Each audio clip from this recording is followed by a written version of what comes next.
Yun, no? 'Di ba? Nakikita nyo yan? At dahil nagkikrib na naman tayo ng ating ulamin sa araw na to. Siyempre, wala nang iba. Wala nang patumpik-tumpik pa. Pumunta na ako ng palengke niyan, Makanoy. At nung nakita ko nga yung baboy na nakasabit-sabit sa palengke na yan, binili ko na. Sa halagang 300 pesos, napaisip ako sa lulutuin ko.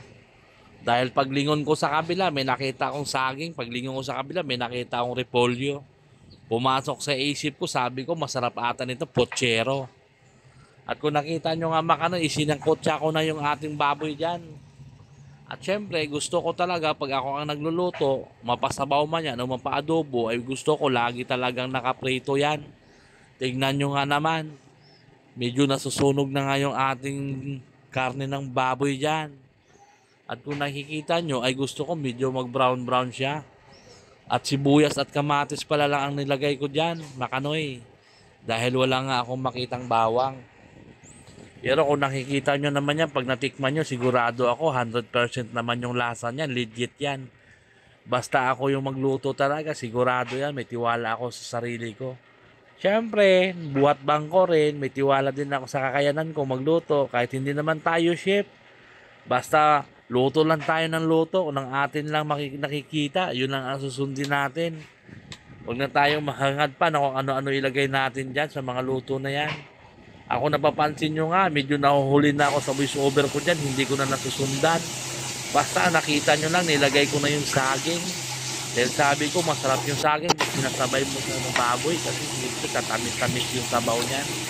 At kung nakita nyo, tinapon ko na rin yung ang ating pampakulay dyan. Ano ba tawag doon? Tomato paste ba yun? Yun, na yun. At naglagay nga ng tomato paste dyan. Hindi ko na alam kung anong tawag doon. Basta tomato paste yun. Pampakulay kasi sabi ko, pag puchiro talaga dapat may kulay. At kung napapansin nyo, ay nagkukulay orange yung sabaw natin. Sabi ko, malapit na to maluto. At nilagay ko nga na rin ang ating dyan na ating carrots at ang ating patatas. Makanoy, medyo nauutal-utal lang ako dito mag voice over kasi ang daming dumadaan at nakatingin sa akin. Napagkakamalan tuloy akong sira ulo dahil nagsasalita akong mag-isa na wala mo akong kausap. At paglagay ko nga ng ating repolyo dyan Makanoy, at nilagay ko na rin ng ating pichay. Sabi ko, konting tiis na lang, makakaraos na rin tayo. At sabi ko, maluluto na rin to, hindi na to aabutin ng isang oras pa. Dahil marami na nga nagrereklamo. Ang sabi nila, nagugutom na daw, late na daw ako nagising. Kaya sabi ko, dali-dali na akong tumakbo ng palengke. At ayan na nga Makanoy, luto na. Hindi ko na nasundan yung video dahil ang haba ng sasabihin ko. Dahil bago ko lutuin niya, kung ano-ano pa pinagsasabi mo na sa akin dyan. Dahil ang baga ko nga daw kumilo, sabi niya, baka lasing ka daw kagabi. Ay, nako. Pati pa naman ba yun? At kung nakikita nyo, ayan na nga Makanoy, oh. Nakikita nyo, wala pa pong sarsa yan, wala pa pong sabaw yan. Laman pa lang at gulay ang kanilang binababa dyan sa mangkok na yan. At kung nakikita nyo, pero pasalamat niya rin ako.